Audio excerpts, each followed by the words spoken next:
as we were talking about in the previous segment, a Maryland health official showed up at the door, knocked at the door. Pastor came there, didn't have a mask on. He threatened to put him in jail, fine him, cite him. This stuff has gone too far. In fact, you remember what the pastor said. He said, this is more like Nazi Germany in 1938. Well, joining me to talk more about this, Executive Director of Fixed Point Foundation, Larry Taunton.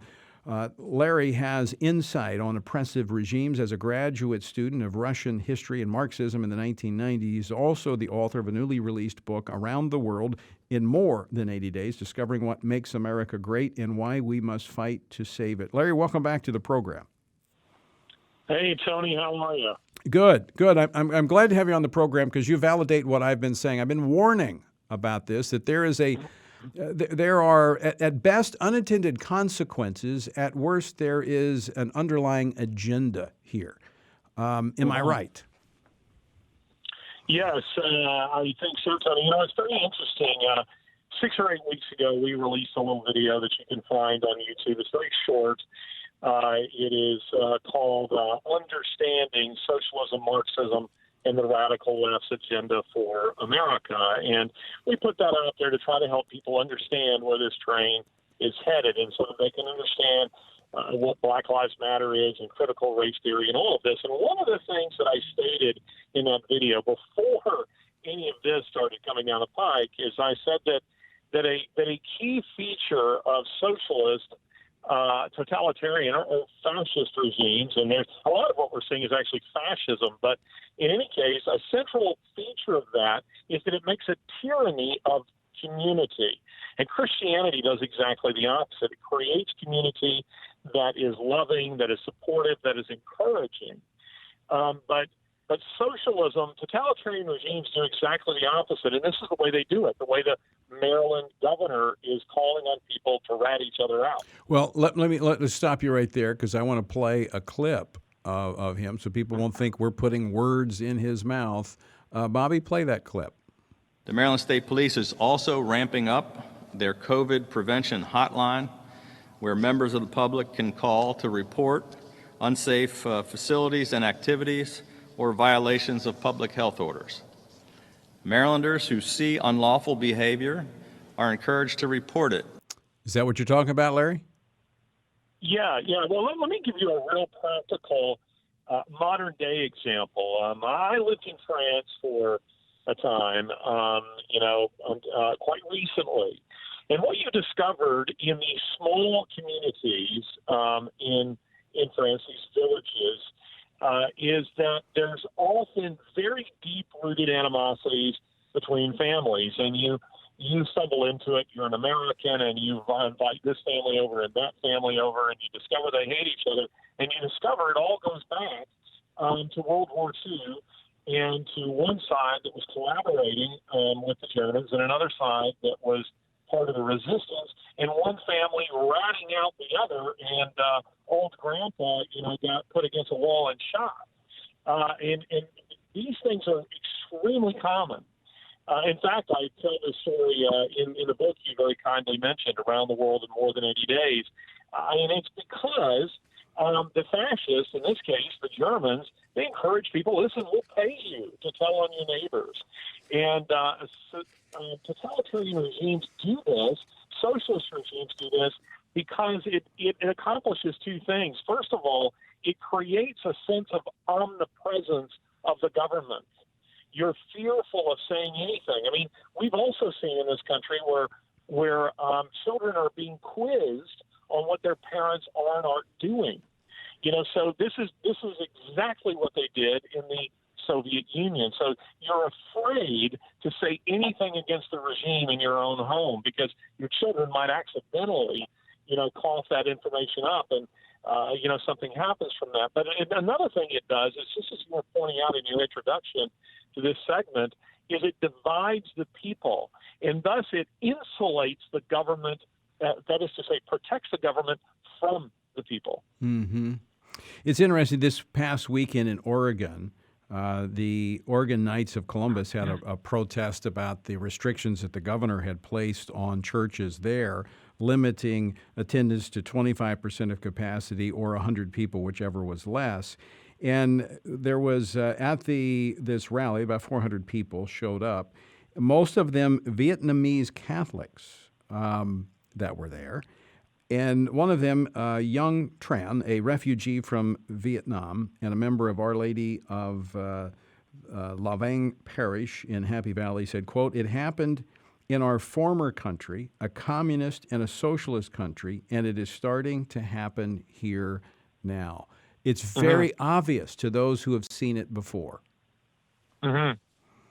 Yeah, it really is, Tony. I mean, I've seen this all over, social media and elsewhere, that the things I'm saying, the things that you're saying, that they think are alarmist. But the only example I can come up with, if you bear with me for a moment, it goes something like this. I recall reading Lewis and Clark's journals, and when they got into the Midwest, they encountered the Sioux Indian who warned them of a kind of bear that will track you down and kill you. Well, they dismissed this as nonsense. They used bow and arrows. We've got guns, and we've shot and killed black and brown bears. Well, then they encountered the grizzly bear, and they discovered that what they were warning about was true.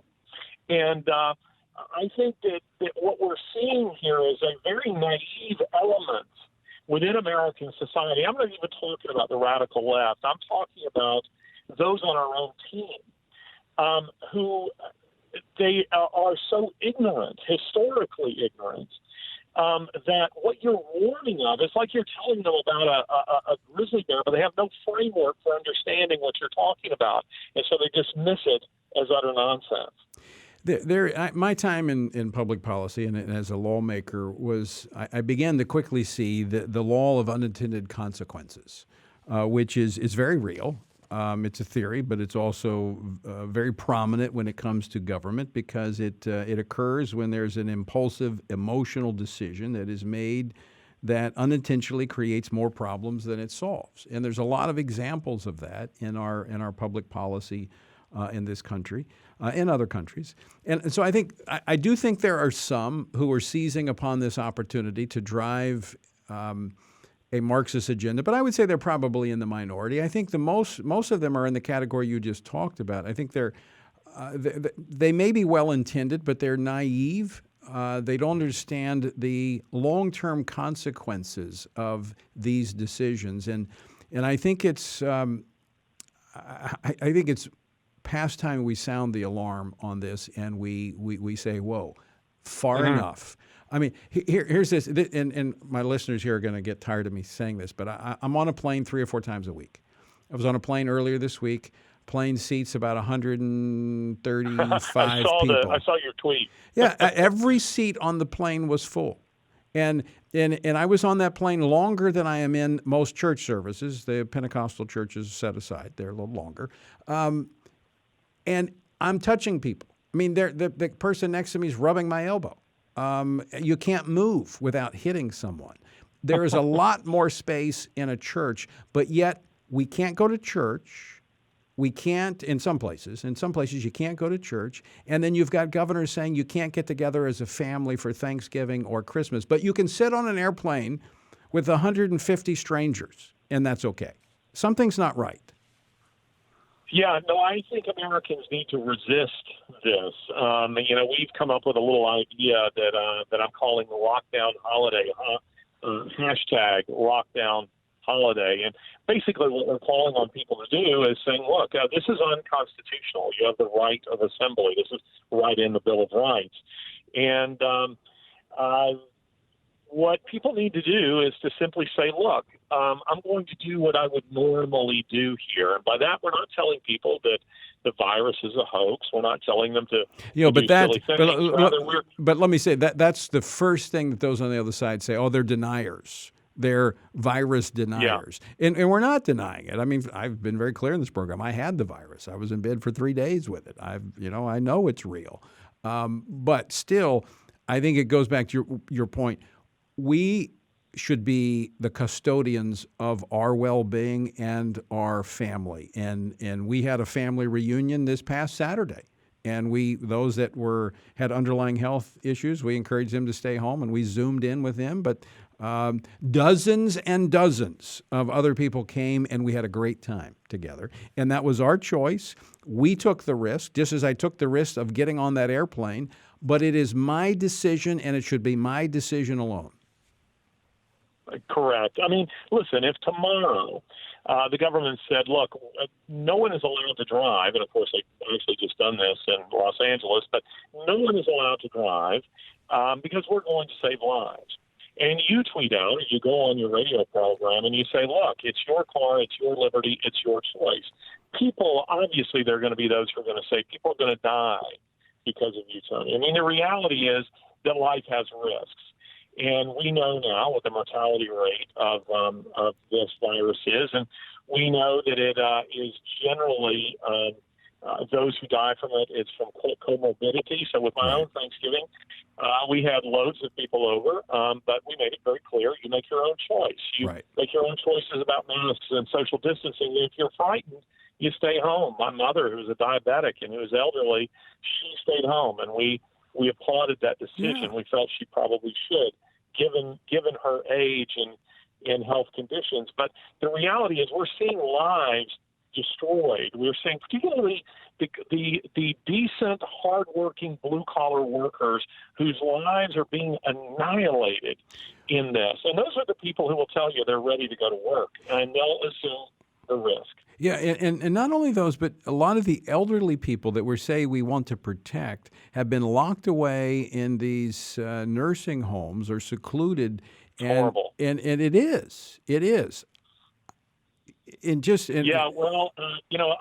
just say this anecdotally. My sister-in-law, she runs a nursing home in Texas, and she says that the coronavirus is killing her patients indirectly, and she says it is heartbreaking because these people have been prevented from seeing family for months and months on end, can only wave at them from a window. They're desperately lonely, and they're dying of loneliness, quite literally. Right, they are. And, I had an 80-year-old grandmother tell me recently she has a great-granddaughter she hasn't seen. And she says, I don't know how much longer I have to live, but if I am going to see her, and if in seeing her I get something that kills me, so be it. But I intend to see her before I leave this earth. I mean, look, in the initial stages when we didn't have a lot of information, it was one thing to step back for a moment. But we're now, 10 months into this. We're going into a second year. And I think it's time that we, as individual Americans, number one, exercise our rights and freedoms, but also exercise the responsibility to do what is best for us and for our families. Larry Taunton, thanks so much for joining us today. Always great to talk with you. Hey, good to be with you, Tony. Take care, and Merry Christmas. Merry Christmas to you as well.